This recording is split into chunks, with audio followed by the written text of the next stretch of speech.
¿Qué hay? Este increíble y pintoresco país probablemente esté en la lista de deseos de todos los amantes de las montañas y los paisajes épicos. Pero lo sorprendente es que la presencia humana no estropea la naturaleza, sino que la complementa armoniosamente. Antes de ver todo esto, quiero haceros una introducción breve de lo que hago aquí.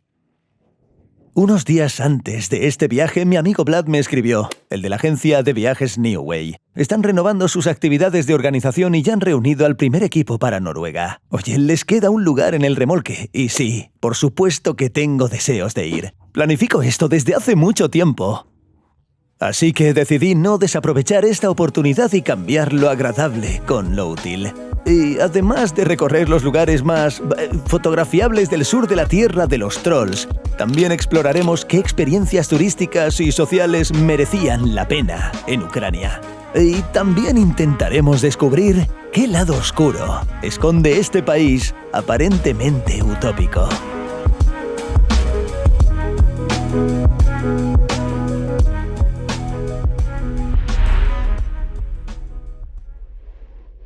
Bueno, primero un pequeño montaje del viaje sobre cómo llegué hasta aquí.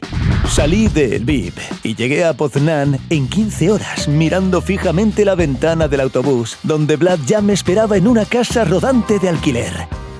Por cierto, Vlad alquiló esta autocaravana en Polonia no para ahorrar dinero ni nada por el estilo, sino porque en temporada alta no había ni una sola autocaravana disponible ni en Noruega, ni en Dinamarca, ni en Suecia, ni siquiera en Alemania. Polonia resultó ser la única opción. Su interior es único, así que si quieres un tour por la habitación, mira este vídeo.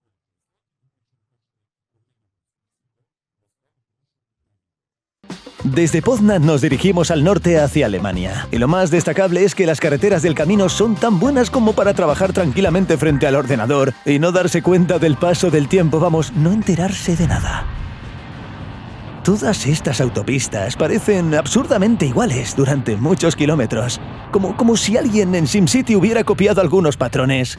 Así que pasamos medio día conduciendo por las mismas texturas y decidimos parar en algún sitio para pasar la noche. Y eligieron un camping a orillas del mar Báltico.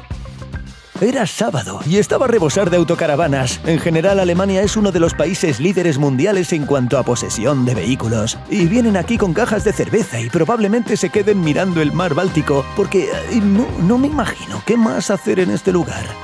Por la mañana salimos hacia Dinamarca y nada más entrar nos encontramos no con una tienda de Lego como imaginábamos, sino con un sex shop de descuento. Menudo dato. Y en el primer supermercado nos convencimos de que las leyendas sobre los precios cósmicos de Escandinavia pues no eran leyendas. Mi mayor choque cultural fue esta cerveza a 170 coronas el kilo. Y esto no se aplica solo a la alimentación. Si planeas venir a comprar ropa de turista aquí mismo, esta es la mejor idea, porque aquí en Noruega, en la ciudad de Oda, las camisetas, por ejemplo, empiezan desde $30 con descuento, así que es mejor hacerlo en algún punto del camino. Por ejemplo, paramos en el Decathlon de Polonia y compramos allí todo tipo de equipamiento, de esos de membrana para las lluvias locales. Sí, en este vídeo también mencionaremos los precios y el tiempo. Hasta ahora hemos viajado por Dinamarca de sur a norte, pasamos la noche en la ciudad portuaria de Hirtshals y por la mañana partimos en ferry hacia Noruega. A bordo lo que más me sorprendió no fueron los lujosos camarotes ni el área de juegos en la cubierta central, sino esta habitación. Es un camarote separado para perros. Y a juzgar por el aspecto de la valla que lo rodea, ya se había planeado incluso durante el diseño del barco, con, por ejemplo, una plataforma para helicópteros. Creo que el deseo y la oportunidad de brindar mayor comodidad a las mascotas es un indicador de una sociedad tranquila, madura y segura, que de hecho son los países escandinavos. Sí, sin duda. Y después de 4 horas observando perros ajenos, nuestro ferry llegó al puerto de Langesund. No nos detuvimos y nos sumergimos de inmediato en la naturaleza.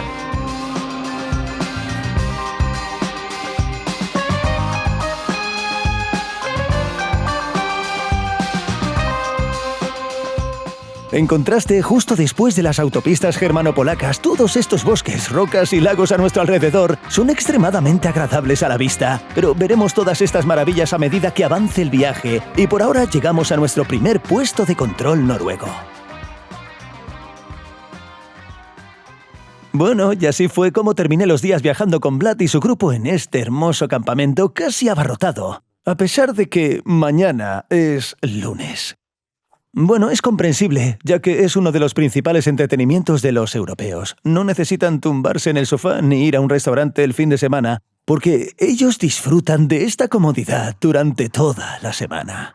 Y el fin de semana les apetece dar un paseo, respirar aire puro, asar algo en la naturaleza. Y me di cuenta de que antes de la invasión en Ucrania también habíamos experimentado un aumento en este sentido. Y, por supuesto, espero que volvamos a la misma situación.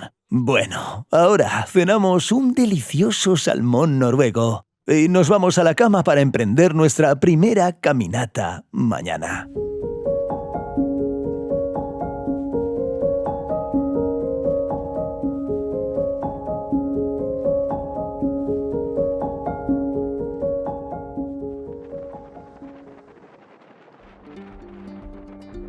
Hay muy pocas carreteras rectas de varios carriles en Noruega, porque excavar rocas para construir autopistas y túneles es una auténtica tarea de ingeniería. Y es un hecho interesante que el presupuesto que Noruega destinó para 2022 a la construcción de carreteras sea casi idéntico al de Ucrania. Bueno, esto se debe a que aunque disponemos de casi el doble de terreno, el terreno es mucho más sencillo para construir carreteras, y a simple vista en Noruega se recorren distancias similares, aproximadamente el doble de largas que en la Europa llana. Y cuanto más nos adentrábamos en las montañas, más sombrío y pedregoso se volvía el paisaje y menos creíamos que aquí se pudiera construir una infraestructura de tan alta calidad. Así que sí, pasamos a nuestra primera ruta de senderismo y para ello, ¿qué es lo más importante? Sí, el tiempo. Y en estos meses en Noruega el tiempo es estadísticamente normal. Es decir, por la mañana el cielo se despejó y volvió a nublarse probablemente unas 20 veces, justo mientras desayunábamos. Julio y agosto son los 2 meses más cálidos en Noruega. Debería haber sol unos 15 días, según las estadísticas. De hecho, sea cual sea tu destino, puede que llueva toda la semana. Pero en general estos son los 2 meses más cálidos. Oye, mira, los chicos están cruzando la calle. ¿Qué pasa? Dicen que, por supuesto, puedes consultar el pronóstico del día, pero se ajustará a tu capricho y a tu suerte. Lo principal es que no haya una tormenta feroz. Y allí, como dicen los noruegos, no hay mal tiempo, solo mala ropa. Por lo tanto, es necesario estar mentalmente preparado para el cambio de clima y estar bien equipado.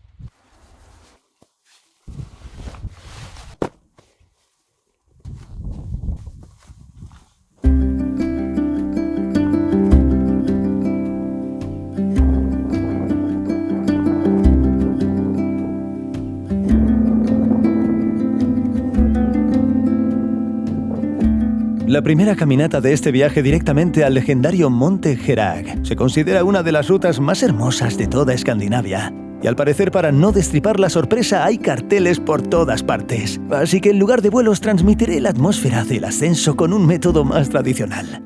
Vale, para que entendáis la caminata, dejo la cámara allí. Está allá abajo. Pasaré por allí y la recogeré. Y esto, en esta ocasión, solo lo hago por el bien del contenido. Pero no me gustaría hablar de crear contenido en condiciones montañosas. Me gustaría hablar de que toda esta cultura, negocios, actividades al aire libre, senderismo, trekking, escalada en roca y todo eso está extremadamente desarrollado aquí. El aparcamiento de aquí abajo está abarrotado este lunes. Hay una cafetería con unas vistas increíbles. Se puede comprar ropa práctica en todas partes. Y los noruegos no van a la montaña en pantalones cortos y en zapatillas casuals. ¿Y sabéis por qué? Voy a verla una vez al año. Y el equipo seguirá guardado en mi armario. Ni siquiera lo usan. Sí, vaya gasto. Caminar por una ruta tan pedregosa como Herag, con zapatos sin sujeción para el pie ni suela antideslizante, no solo es perjudicial, sino realmente peligroso. Porque con la más mínima lluvia repentina puedes caer volando, como si estuvieras en un parque acuático. Aquí todo el mundo lleva un buen calzado, incluso hasta los perros, que se llevaron con ellos para disfrutar del paisaje local.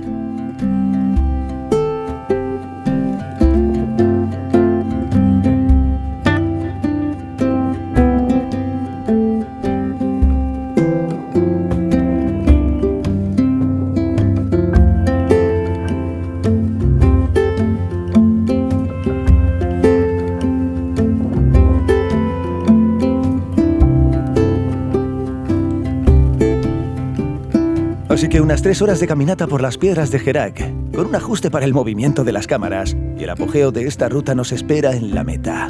Y estas también son piedras. La famosa roca se clavó firmemente en el hueco entre las rocas. Esta curiosidad se produjo gracias al derretimiento de los glaciares hace decenas de miles de años, y en principio esto explica la mayoría de los principales atractivos naturales de Noruega. Bueno, la religión de Instagram de todos los que vienen aquí es colarse en una piedra por detrás y tomar una foto. Esto básicamente no da mucho miedo si no miras hacia abajo. La vista es simplemente impresionante, no se me ocurre otra palabra. Un paso hacia lo desconocido. Y aquí estamos, de hecho, en el famoso Guijarro. Para obtener los mejores resultados fotográficos, no olvides alejar a los demás turistas del encuadre y adoptar la apariencia más relajada, como si no hubiera un abismo de medio kilómetro debajo. Aquí van algunas estadísticas alentadoras. En toda la historia de las visitas turísticas a este Guijarro, al menos las registradas, no ha habido ni una sola víctima. A diferencia de los saltadores base, que saltan desde la meseta directamente al fiordo, y por desgracia, más de una docena no completaron su vuelo. Se registraron alrededor de 30.000 saltos desesperados con trajes de alas desde la meseta de Herak, y por desgracia 10 de ellos terminaron fatalmente. Históricamente es uno de los mejores lugares del mundo para el salto base, no solo por la diferencia de altitud de casi 1 kilómetro, sino también por las contracorrientes de viento que suben desde el fiordo y dan unos segundos extra en caída libre para disfrutar de las vistas. No sé qué decir, mereció la pena subir, no solo por el hecho de que al final se encuentra este guijarro tan chulo para Instagram y una vista increíble del fiordo, sino también por la experiencia en sí. Se camina rodeado de gente muy chula. Nadie hace ruido, no pone música en los altavoces, no hay basura por ningún lado. Nosotros en general, lamentablemente, carecemos de esta cultura al aire libre. Pero espero que con el tiempo también lleguemos a eso. Sería genial ver la puesta de sol en este césped, pero nos apresuramos a bajar para encontrarla por el camino. Aquí os dejo un pequeño avance sobre el camino más bonito que he visto.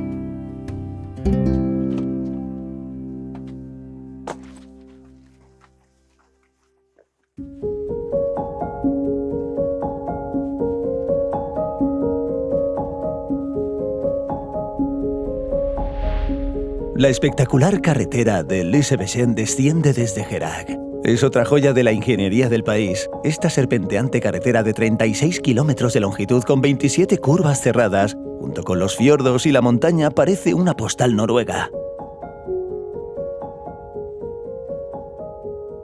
Fue construida en 1984 como carretera de obras durante la construcción de una línea eléctrica hacia el aislado valle del Lysebotn. La carretera solo es accesible durante 5 meses al año. En otras ocasiones, la única forma de bajar es en barco o en ferry.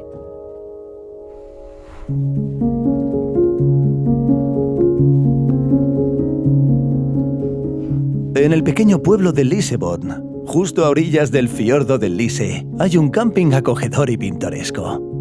Está rodeado por 3 de sus lados por montañas de las que caen cascadas, y cuando hace buen tiempo los parapentistas aterrizan directamente en el césped de las tiendas. Para los más cansados después de caminar, hay un restaurante acogedor, pero viendo los precios encontramos, sí, fuerzas para cocinarnos. Y este fue el final de nuestro segundo día en Noruega.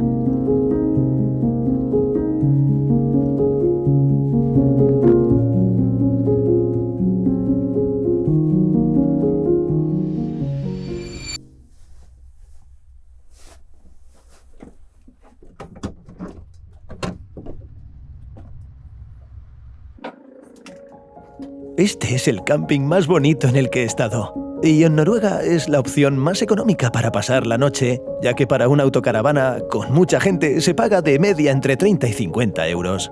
En general tuvimos suerte de quedarnos aquí porque el camping estaba oficialmente lleno, pero pudimos encontrar un rincón para pasar la noche y así hacer nuestra segunda ruta por la mañana.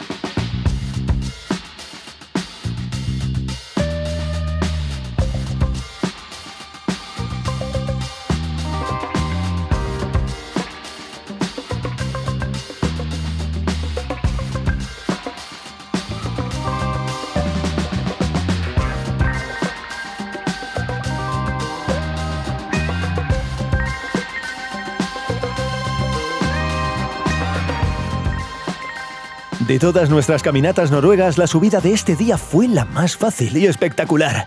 Por lo tanto, con la ayuda de un mágico timelapse, nos saltaremos el proceso y nos encontraremos inmediatamente en la meta.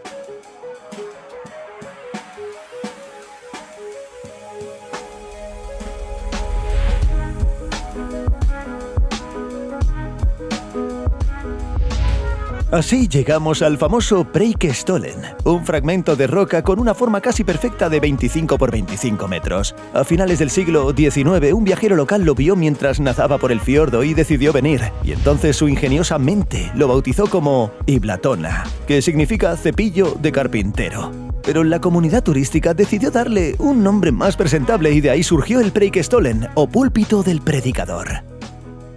Por cierto, los drones también están prohibidos en Preikestolen, pero la normativa es más permisiva. No se puede volar más allá de este punto para no molestar a la gente que se divierte allí. Pero a medio kilómetro de allí, ¿por qué no despegar? Unos 200.000 turistas vienen aquí cada año y en los días soleados se celebra un auténtico mini festival en esta meseta. Pero todo se hace con calma al estilo europeo y cada uno recibe lo que busca. Siguiendo la mejor tradición de Instagram, hay fila para el mejor sitio para fotos. Bueno, lo que más recuerdo no fue el lugar en sí, ni la cola, ni siquiera el tiempo, que tuvimos mucha suerte, sino un pequeño detalle en el camino. Así que en una de las zonas donde, según tengo entendido, suelen coincidir los arroyos de los que bajan y los que suben, la vieja valla fue retirada y desplazada literalmente 30 centímetros para que la gente tuviera más comodidad a la hora de entrar y salir. Este es el nivel de orientación turística que probablemente debería igualarse.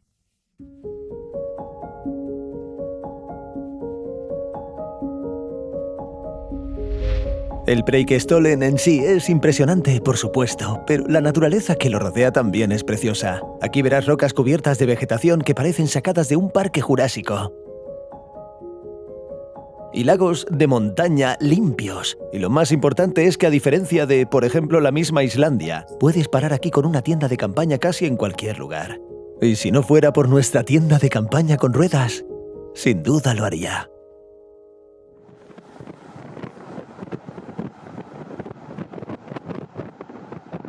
Durante este viaje me preguntaron repetidamente qué me gustaba más, Islandia o Noruega. Y esa comparación suena bastante lógica. Ambos países son nórdicos, caros y lugares casi perfectos para viajar en autocaravana. Pero tengo una impresión ligeramente diferente de ambos países. Islandia es impresionante pero un poco desolada. Por lo tanto, la consideraría principalmente para viajar y vivir experiencias. Noruega, por otro lado, a pesar de todos sus lugares épicos, se siente de alguna manera más acogedora. Más verde y en algunos puntos similar a los Cárpatos. También muy verde cerca de las cascadas, al menos las que pudimos ver. No querrás quedarte con los ojos abiertos, sino simplemente tomarte un descanso para comer. Aunque no descarto que esto sea solo un efecto secundario de una sobredosis de cascadas islandesas, como me pasó hace menos de un año. Habrá otro vídeo sobre Islandia, pero por ahora volvamos a Noruega. Así que después de pasar el día en Preikestolen, nos dirigimos más al norte, hacia el pueblo de Oda. Se encuentra en un pequeño puente entre el fiordo y el lago glacial. Aquí solo viven 7.000 personas, pero como ya es tradición en este viaje, todos los campamentos estaban llenos. Y solo pudimos encontrar un lugar para nosotros en esta isla de asfalto, cerca de la iglesia local. Oda es un punto de partida turístico muy popular, ya que varias rutas de montaña comienzan por aquí. Y en la propia ciudad, o mejor dicho, en sus afueras, este taller de fundición de zinc llamaba bastante la atención. En la década de 1970 contaminó las aguas de los fiordos. Noruega siguió una senda ecológica. Parece que el equipo se ha modernizado, pero sigue siendo inusual ver una obra industrial tan monstruosa junto a una ciudad tan turística. Me recordó que Noruega, además de su maravillosa naturaleza y todo tipo de rutas de senderismo, es un país extremadamente rico en recursos naturales. Sí, se puede decir que han dado en el clavo en este aspecto. Aquí puede encontrarse tanto pescado como recursos hídricos casi infinitos. Toda esta zona de agua, procedente de fiordos y numerosos ríos de montaña, antes se utilizaba para molinos y ahora alimenta centrales hidroeléctricas locales. Además, la mayoría no son grandes presas a las que estoy acostumbrado en Ucrania, sino pequeñas, como plantas familiares para la producción de electricidad, que han estado operando aquí desde principios del siglo XX.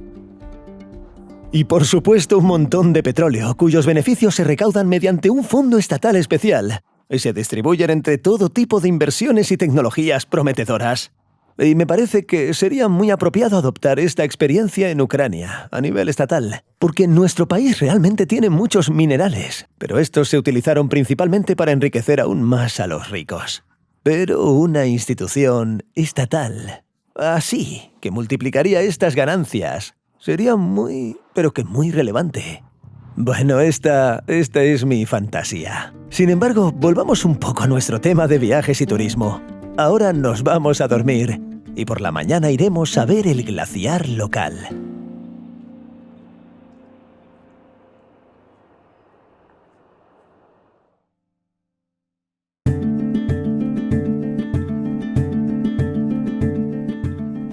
El cielo matutino no nos daba muchas esperanzas de ver algo, pero aún así decidimos intentarlo.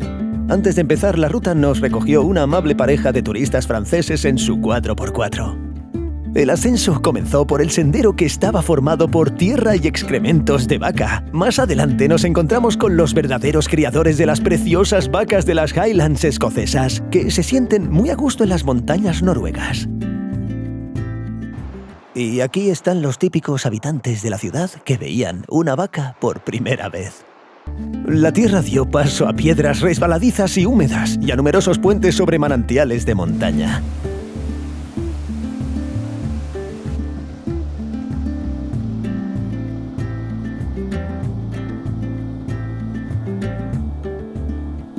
Más tarde empezaron a aparecer pequeños claros entre las nubes y la ruta se hizo cada vez más empinada. A veces incluso era necesario usar una cuerda, que aquí estaban cuidadosamente para los turistas. Y como en un videojuego, cuanto más nos acercábamos a la meta, más despejado se volvía el cielo, como si nos mostrara lo acertado de nuestra decisión de salir hoy.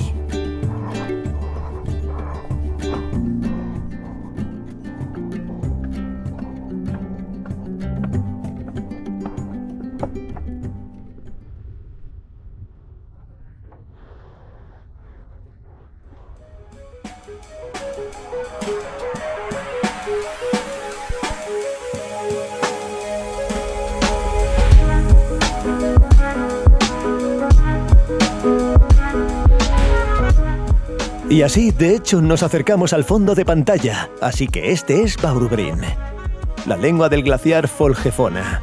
Bueno, y como cualquier glaciar que se precie, brilla a la perfección bajo el sol en todos los tonos, desde el blanco hasta el azul. Y algunos datos sobre él. Primero, es muy antiguo. El suelo se formó bajo él hace miles de millones de años y aún se encuentran restos de personas prehistóricas en las capas de hielo.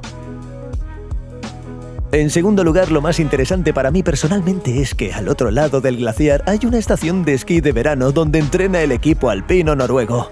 La tentación de venir aquí era enorme, pero la perspectiva de pagar 40 euros por un forfait y algo más por el alquiler del equipo para recorrer 5 kilómetros de pistas no me hacía muy feliz. Y en tercer lugar, el agua del glaciar vierte el Isclar a este río todos los días. Es un Evian tan local que puedes probarlo aquí en su forma original. Y en cuarto lugar, como casi todos los glaciares del mundo, el Folgefonna está disminuyendo gradualmente. Y vimos parte de este proceso con nuestros propios ojos durante nuestra visita.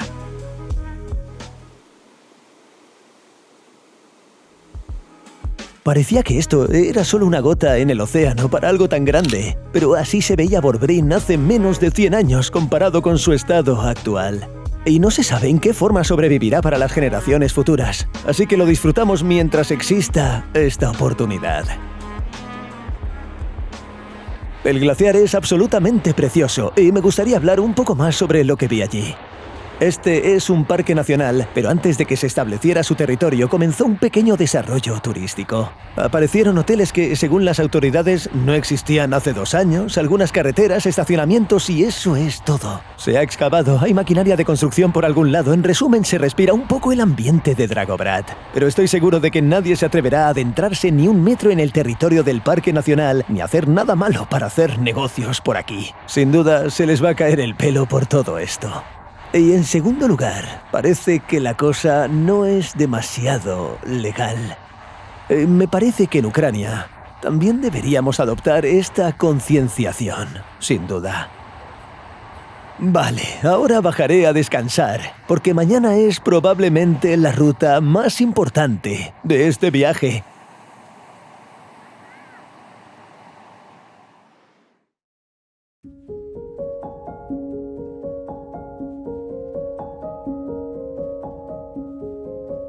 Al día siguiente nos despertamos todavía de noche para recoger el primer traslado al inicio de la ruta.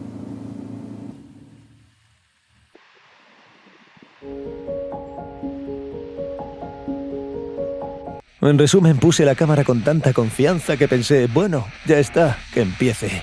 Y aquí tenemos otra barrera. Así que este terreno pertenece a alguien que construyó una carretera aquí en lugar de un funicular, que lleva mucho tiempo sin funcionar. Y ha decidido ganar dinero llevando a los turistas 3 o 4 kilómetros más en lugar de subir a pie.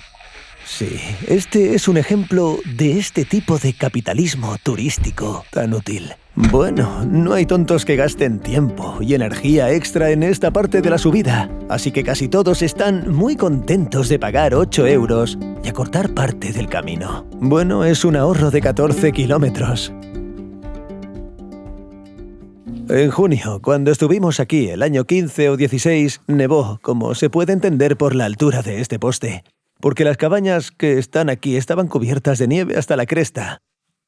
Había 3 metros. Simplemente está todo cubierto y caminas por la nieve hundiéndote hasta las rodillas cuando se derrite.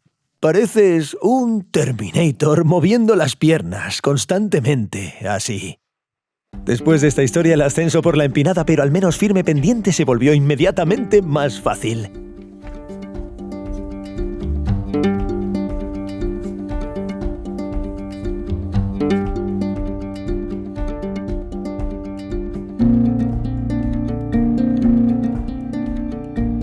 Bueno, el primer despegue con un dron, y enseguida me quedé atrás del grupo. Pero con unas vistas tan pintorescas, puedes simplemente ponerte los auriculares y ponerte a meditar.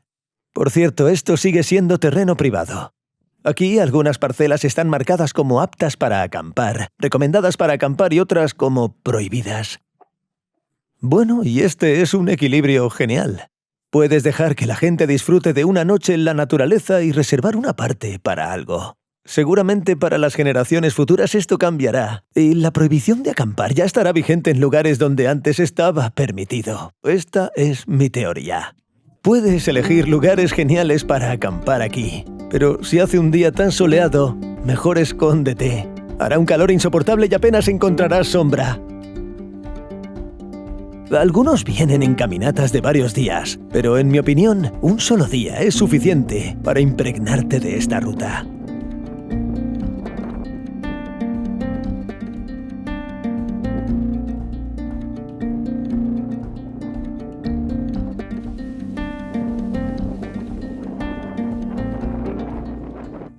Bueno, en resumen, nos daba miedo el Trolltunga. Un camino recto y accidentado de 28 kilómetros. Llevamos ponchos y pantalones de membrana, cortavientos y todo tipo de aislante. Y Vlad incluso coció huevos con él para que comiéramos y no pasáramos hambre en el camino. Y de hecho estábamos muy contentos con el tiempo. Trolltunga nos miró así y dijo: «Veo lo preparados que estáis». Chicos, el cielo está muy despejado, así que venga, apuraros. Hoy no voy a hacer ninguna pregunta. Sí, chicos, con los huevos estáis ocupados. Así que Trolltunga, o la lengua de un troll como la llamaban, es un pequeño espolón horizontal en este macizo rocoso que se formó gracias, ¿verdad?, al derretimiento de los glaciares. Se descubrió a principios del siglo XIX, pero no se visitaba muy a menudo. Y su popularidad se disparó con la llegada de Instagram a principios de la década de 2010.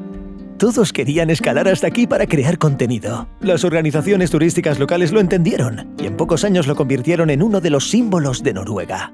Solo se ve genial desde un ángulo, en consecuencia desde el lado donde se abre la vista de todo este hermoso lago azul. El ambiente que reina aquí, la gente se ofrece a tomarse fotos. Hay un cartel con las normas locales de Instagram. Todo esto está genial, y por las ganas de ir a tomarme esa maldita foto.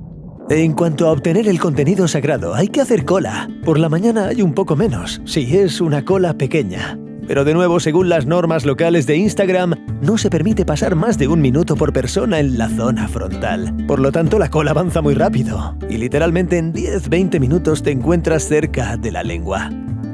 Oye, de cerca es un poco más pequeño que en las fotos. Cuando te toca caminas con confianza para conseguir, oye, venga, unos pocos de likes. Y luego, como si citando a Vlad, te hubieras levantado, te sientas con los pies colgando sobre un acantilado de 700 metros de la mejor atracción natural del mundo. Y con todas las miradas intentas parecer poco impresionado. Se necesita cierta habilidad para generar tanta expectación como la que ellos crearon.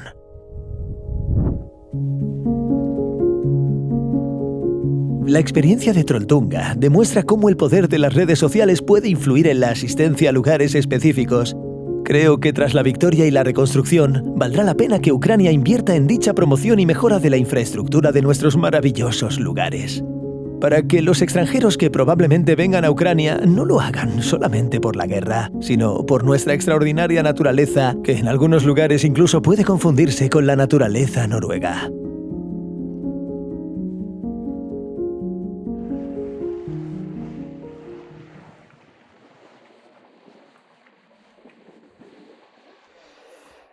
Sí. Para que lo entendáis, son las 10 de la noche y solo hay un ligero crepúsculo vespertino. Esto se debe a que Noruega es un país muy septentrional y aquí en verano anochece muy tarde y por lo tanto amanece muy temprano. Y es ideal para viajar en verano porque se puede hacer mucho en un día. Hoy, por ejemplo, nos despertamos tranquilamente y fuimos al Valle de las Cascadas.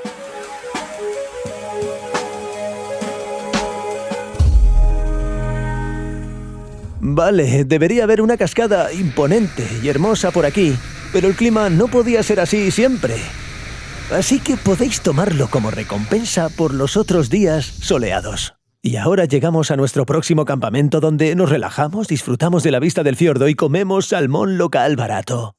Ojo, el salmón no es barato para los estándares ucranianos, sino que simplemente es más rentable en Noruega que, por ejemplo, comprar carne. Esto se debe a que la mayor parte del salmón que se vende en las tiendas no se captura en pequeños y acogedores barcos pesqueros, sino que al igual que los pollos de engorde, se cría en enormes granjas en los fiordos. Y los defensores de los derechos de los animales llevan años cuestionando la crueldad de este trato a los peces. Pero se trata de una industria multimillonaria, y Noruega exporta casi la mitad del salmón del mundo. No, así que no tienen prisa, solo buscan ganar dinero. Y lo interesante es que el negocio es tan grande y está tan centrado en la exportación que después de toda la logística, comprar el mismo salmón en el extranjero suele ser más barato que comerlo en Noruega. Bueno, como pasa en casi todos los productos. E insisto, el país no es barato. Esto es lo que gastamos por persona durante la semana de este viaje. Es casi la opción más económica. Y en cuanto a vivir en este país, a pesar de que solo estuve 2 semanas y solo en la zona sur, me impresionó muchísimo que incluso en los pueblos más pequeños haya toda una infraestructura turística, incluyendo, por supuesto, el ciclismo. He visto muchas bicicletas eléctricas urbanas en las autocaravanas, sin amortiguadores, con las que salen a explorar los alrededores de forma cómoda y segura. En cuanto al entorno, es imposible no notar la hábil integración de las casas en el entorno. Este es uno de los principios de la arquitectura local, que se intenta replicar en todo el mundo. No eclipsar la naturaleza, sino contemplarla. Aquí están las casas de madera con césped en el tejado. Es una belleza indescriptible, especialmente cuando están una al lado de la otra. Vistas desde el aire, es como una imagen utópica de un futuro europeo feliz. Esta imagen también se refleja en las ciudades noruegas. Puedes ver desde diversos puntos de vista ejemplos de minimalismo arquitectónico, transporte público eficiente y otras formas de urbanismo. Pero por supuesto, tanto las ciudades como la sociedad noruega tienen sus propios matices. Hablaremos de esto en la segunda parte. Visitaremos varias ciudades en Noruega y hablaremos con personas que se mudaron a este país antes y después de la invasión y pasaron toda su vida allí. Oye, gracias por vernos. Podéis compartir el vídeo con vuestros amigos si queréis, dar like y todas esas cosas que nos ayudan tanto a seguir trabajando. Y no te olvides del me gusta en honor al algoritmo de YouTube.